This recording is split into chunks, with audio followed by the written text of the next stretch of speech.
Alright, so let's start off with this piece of evidence here, actually. Abuse and neglect. Please continue to follow up with local resources, Tides of Change, CARE, Helping Hands, or local sites that may be able to provide advocates.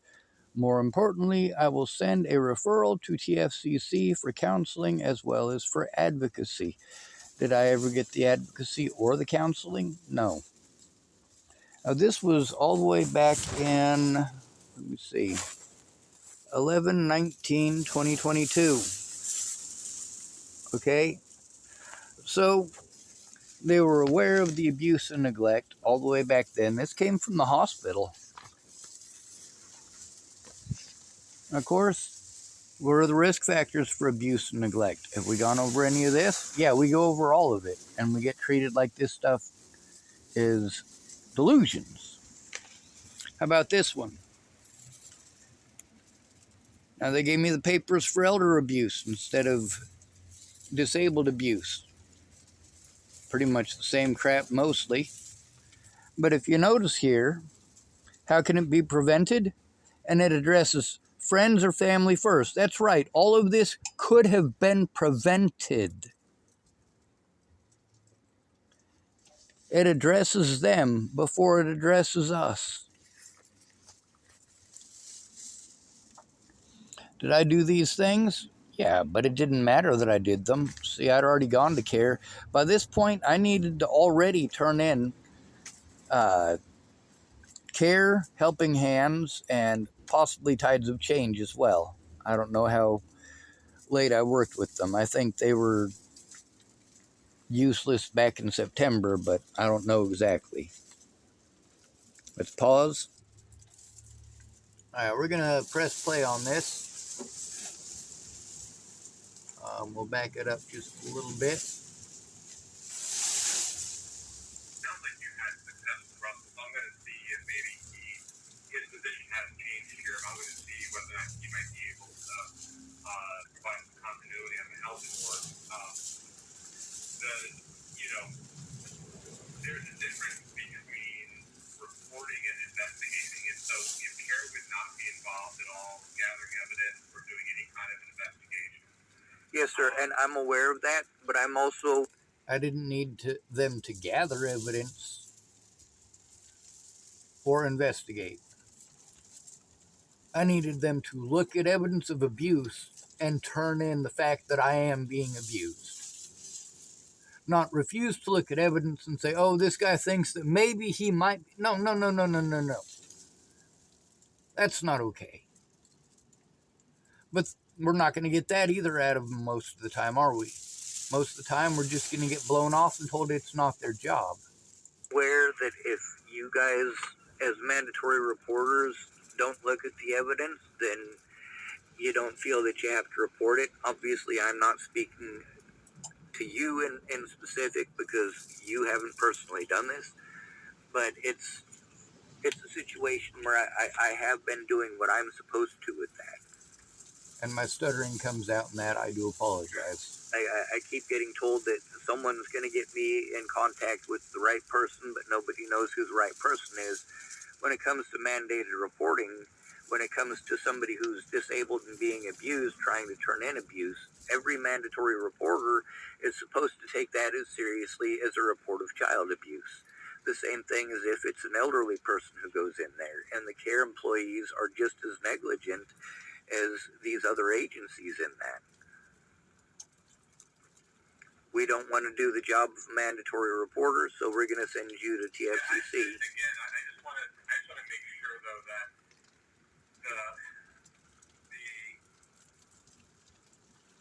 for an organization like CARE would not be looking at evidence or gathering evidence at all. You hear that again, the gathering evidence at all. They don't do the gathering of the evidence at all. I'm not asking the son of a bitch to gather evidence. I'm asking him to look at evidence of the abuse and fucking turn it in.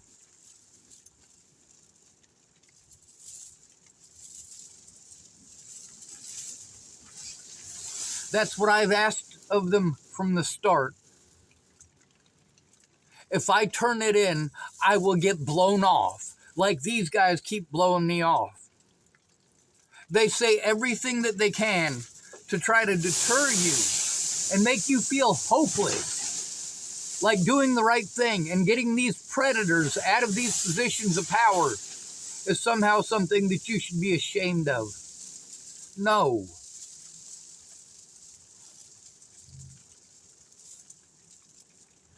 This guy, since we didn't get to show him any evidence today, he's going to make some calls about some stuff that he's, well, pretty ignorant of. He says it's not his job to investigate. Well, if these things are true, it is your job as a mandatory reporter to turn it in. How are you going to know if it's true or not if you don't take a look? If you refuse to take a look, that doesn't make it a delusion.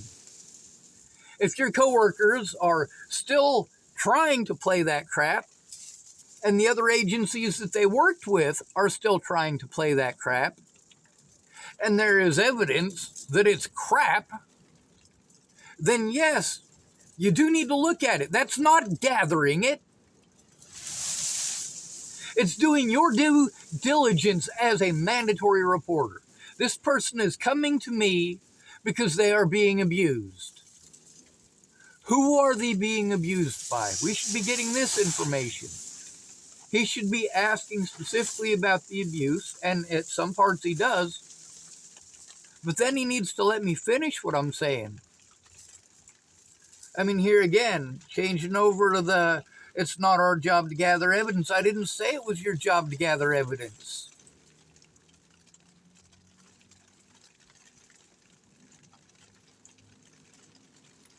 See, this is the problem with having to go to mandatory reporters who are, well, their position was created because there are so many people that are abused by their families or don't have families. So we're supposed to go to mandatory reporters if we're abused. For them to do what?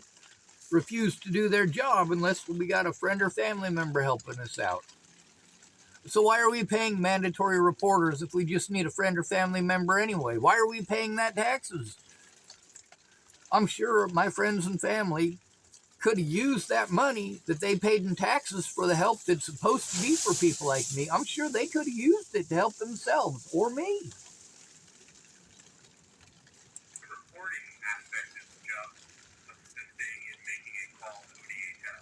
And the issue is that they haven't been. The issue is that they haven't been. So there he's saying he's going to call ODHS. You know, they're supposed to do this, they're supposed to do that. Okay, well, they haven't been doing what they're supposed to. That's kind of the point here. And then when I realized, number one, that I was telling the truth, and number two, that they hadn't been doing what they were supposed to, that's when they start playing the delusional shit real heavy. Saying, I can't look at nothing, I can't see nothing, I can't turn it in, you have to do it yourself. Meanwhile, why am I being victimized? Because I'm alone.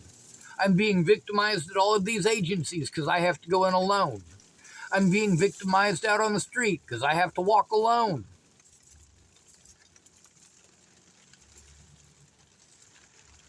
People feel a lot more liberal about victimizing someone who's by themselves.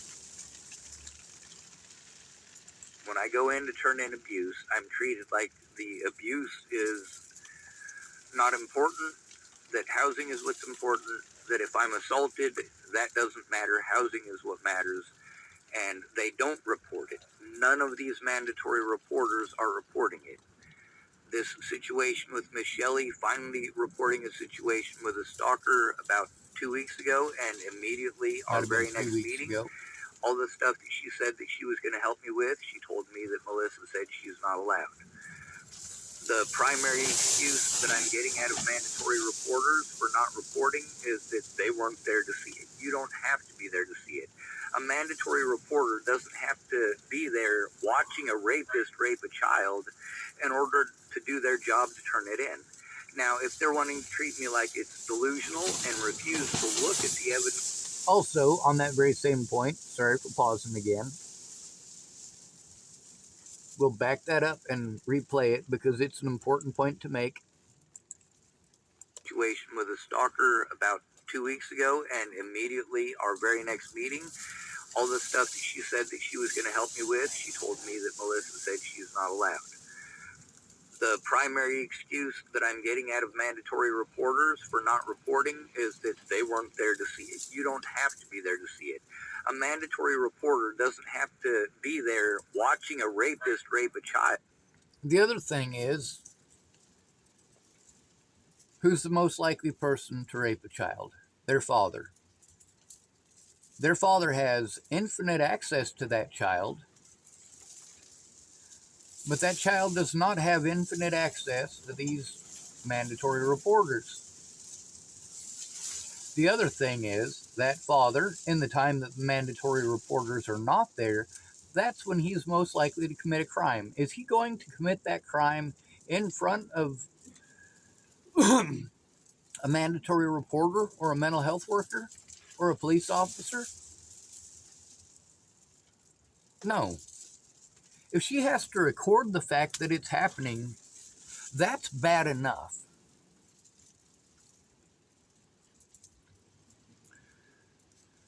So, no, you don't have to see the rape. You don't have to see the assault. But when there is physical evidence of these abuses, it needs to be taken seriously and not continually blown off. I'm glad that they tried to streamline it a little bit, and he gave me a call back today. However, we're getting to hear all the same stuff out of him. All the stuff that mandatory reporters do when they don't want to do their jobs. You come in there and you tell them about the abuse that you're enduring, and they tell you they're not investigators. When it comes to mandatory reporting, they want to change the subject repeatedly to just about anything, but primarily housing. When you try to tell them about repeated and ongoing abuse, they're going to tell you it's in the past. And of course, there's this, it's not their job to gather evidence or investigate. When you try to get them to do their job as mandatory reporters, when you try to get them to look at evidence so that they have knowledge enough to turn it in, instead of saying, well, I don't have enough information. Well, maybe if you took the time to meet with me in person and look at the evidence. And this is what I'm hopefully trying to coordinate with this guy. This is the situation with CARE and every other service in town. They all wanted to make money. They didn't want to do their jobs as mandatory reporters. The abuse continues because all of the stuff that they wanted to ignore previously, they want to say it's in the past. Well, I'm still being abused over it, and they're trying to pretend that I'm delusional about things that it's obvious are not delusions. In order to do their job to turn it in. Now, if they're wanting to treat me like it's delusional and refuse to look at the evidence that these things are going on and say, oh, well, I don't have to do it because I didn't see the evidence, well, then I've got evidence of people assaulting me. I've got evidence of people threatening my life, and I'm getting treated like I'm delusional because they're not looking at the evidence. I'm not saying it's their job to investigate. It is their job to initiate the investigation, and that's what they haven't been doing. The other issue is that the police are a part of this situation of running me around in circles. They've let me know in this town outright that I'm not considered a human being. Anybody can harm me at any time and call me mentally ill and get away with it. If I try to turn in a crime, I'm going to be getting the mentally ill treatment and told that it's nobody's job as a mandatory reporter to do their job as a mandatory reporter. I'm not saying that it's TFCC's job or CARE's job or any of these other places' job to investigate. And this is the thing that they keep changing the subject to as well, is that it's not our job to investigate. No, it's not. But it is their job to initiate the investigation. If there's a piece of evidence that a child is being raped, then yes, that situation and that evidence needs to be taken seriously.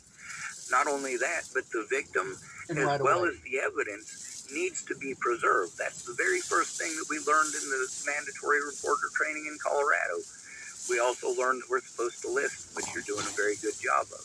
But the preservation of the evidence and the safety of the victim are the most important thing. And, you know, I keep getting told, oh, well, you'll be safe. They ignore the evidence and then pretend that the safety issues don't exist. They ignore the fact that people are continually stalking me, assaulting me, threatening my life, threatening my family's life, repeatedly, over and over and over again. When they ignore something long enough, they get to say it's in the past. No, that's not okay. This is what makes us vulnerable. Once you're in housing, but again, we're not working towards housing. I'm working towards housing and then getting talked at like I'm not working towards it in almost every meeting with Shelly. She has a bad habit. Me and Shelly have yet to fill out a single piece of housing paperwork. I filled that stuff out with Russell. She wants to bring it up every single meeting. And every single meeting I offer to fill out the paperwork again. Now, she has all sorts of different ideas. Every meeting, she's got a different idea. She's got them on rotation. Like right now, the rotation that she was on was that she was going to search for them in the emails. Well, she already said she was going to do that 4 separate times previously. When is she going to get around to it? It's procrastinating, and it results in repeated harm against vulnerable adults. But of interrupting just about anything to do that. If there's something that we can actually be working on as far as the paperwork goes, if I offer to do the paperwork again, let's do it. You know, it's better than waiting months and months and months. So when you're telling me that you're mandatory reporters, but you're not investigators, I knew that from the start. I knew this from Colorado. I knew this from Nebraska. You know, I've been all over the place. One of the things is I also know the stall tactics. I know that after a year, police get to destroy their body camera evidence and also some of the facility evidence. That depends state to state. But in this state, and in Colorado, and in Nebraska, that's the way that the laws are. This is why repeatedly police officers that I was trying to turn in and the Bollingers worked together to prevent me from being able to turn that shit in. That's not okay. Also, you know what? I don't care if you're an investigator or not. You are a mandatory reporter, and I'm coming to you with reports of abuse. They do need to be taken seriously. If they actually took the abuse seriously and reported it when it happened, then these situations never would have happened to begin with. If mandatory reporters in fucking Virginia would have done their goddamn jobs, none of this would have happened. Dealing with the abuse. But the other thing is that the abuse is over, you know what A&E is, right? Okay, so A&E is a... So this guy, you know, the stuff that I'm having to tell him, if I had the evidence in front of me and he was with me, I could fucking show it to him. Now I've got the evidence in front of me, but where is this guy? How am I supposed to send him evidence? Hey, this is what I'm having to go through. No, it's not your job to gather evidence, but if there is evidence, it is your job to fucking say so. A true crime channel. One of my friends was killed in Colorado a few years ago, and you can ask Miss Shelley about this. Or Russell. And Mr. Russell about it. They've looked up this stuff. They know that the situation with Natalie is a real situation. It's not a delusion. This is one of the things that people keep harming me over is the popularity of it, because this is a TV channel. I was in Tillamook when they posted this stuff up on TV. Natalie had been dead, and her murderer had been in prison literally for years by this point. And the influx of abuse that I continue to have to deal with, the amount of assaults over that, the amount of threats against my life, I've tried repeatedly to show this stuff so that these mandatory reporters will actually do their job and do their due diligence and turn it in. Instead, I'm told that it's not their job. They refuse to take a look and refuse to turn it in. And this is, I'm not sure how better to explain.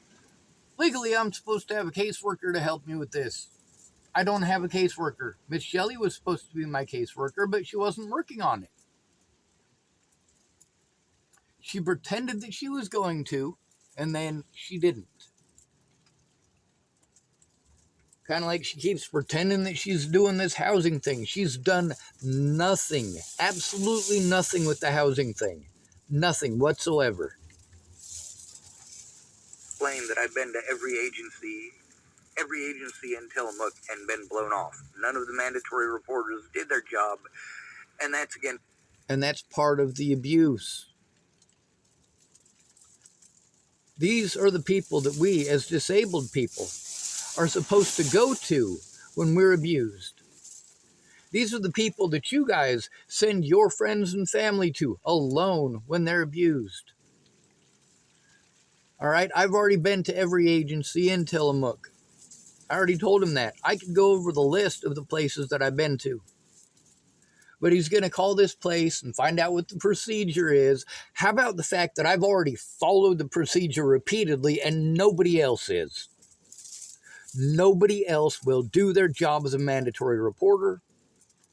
As far as caseworkers go, they are not working our cases with us. As far as advocacy goes, they are not advocating. And one of the things they're supposed to advocate for is at-risk adults who are being victimized. Now, this guy uses the term developmentally disabled. Well, that's a term as well that's used to prevent our evidence from being shown. The assumption or insinuation thereof. Just because somebody is developmentally disabled does not mean that they're a liar, and it doesn't mean that the abuse did not happen. Now, instead of these people trying to understand my disabilities and work with me, I'm still being sent in circles. I still don't have a caseworker who is even close to trying to understand. And mandatory reporters, again, are going to continually change the subject. Housing, housing, housing. I'm not an investigator. I'm not an investigator. It's not my job to look at evidence. It's not my job to gather evidence. It's not my job to collect evidence. The law. And then when I try to turn them in, I'm basically punished for that. One thing that I'm worried about now is I have to worry that I might be retaliated against for trying to turn in Miss Shelley and turn in Melissa. Well, no, I appreciate talking with you, John, and I'm going to do two things as a next step. One is I'm going to connect with Russell and see if he's got some availability to be able to continue to support the housing work as well. See, the housing. Well, good. Hopefully Russell is able to help. Hopefully he's able to work with me. They would have to take him off of nights and put him on days. And I think that's what he was trying to get at there, is that they did change Russell's responsibilities. But that doesn't address the abuse by the care employees, the ones that are still there and the ones that aren't. It doesn't excuse the abuse by TFCC.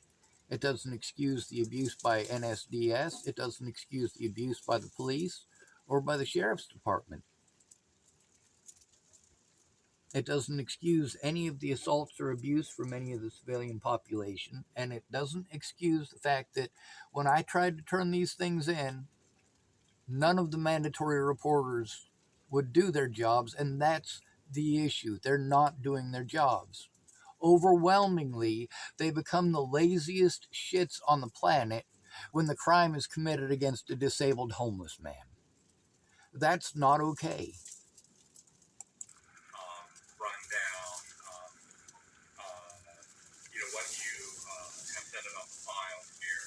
And then second is I'm going to understand what we might be able to do in terms of working with ODHS. So let me take those couple of next steps, and then I will reach back out to you. Yes, sir. The one thing I want to say, though, is... Now, you notice that when he was doing those things, I was calling it out. I was speaking up and trying my best to remain calm and explain the situation. Now here, he's going to try to work with ODHS. He said that he was going to call the Human Services. Now, the thing is, some of the crimes committed against me, many of the crimes committed against me were committed by law enforcement. So the ODHS, yeah, they do have people who are supposed to be investigators, who are supposed to work on this. They didn't. They sent me to TFCC. Like I said, I've been to every agency in town. He's wanting to find an agency in town to help. That other lady was wanting to find an agency in town to help. Well, first of all, we have to recognize that I have evidence of these places and peoples committing crimes. Instead of doing their job and doing their due diligence to turn in the abuse, they wanted to talk in circles and then pretend I was delusional. That it's not taking seriously the safety risks that I'm enduring. If somebody takes the time to look at just a few of these things, that they'll see that this is a very major situation. There is a lot of harm happening, and it is verified, it is documented. And the stuff at CARE, the issues specifically with CARE and my file, I do want to be able to bring what I have and speak to you personally and sit down with my file and with what I have, because if you guys are going to be able to help me, you have to have the right information. The right information leads to the right decisions. That's one of the things that we learned in Colorado as well, but that was a different class, not mandatory reporter training. Does that make sense?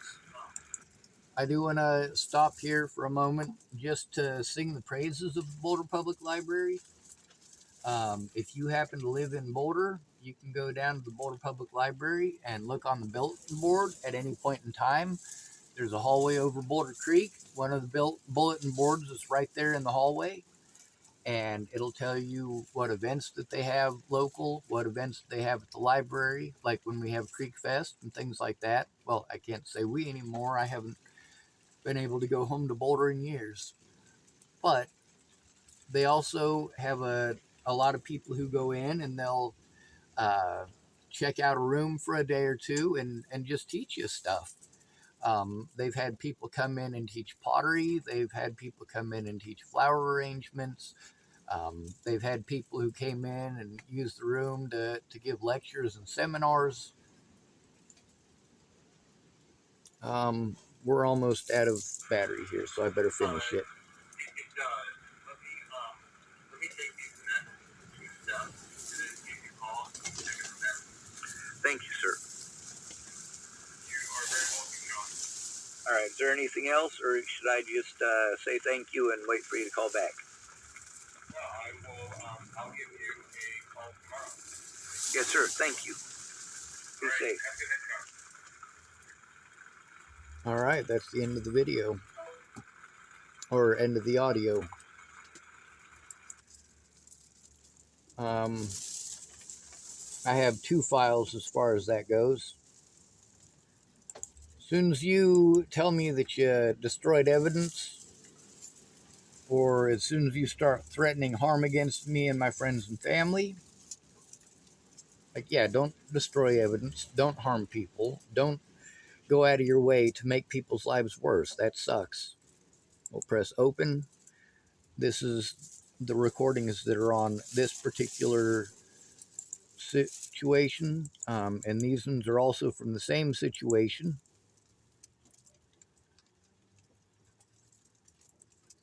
Yeah, apparently there's 20 items there.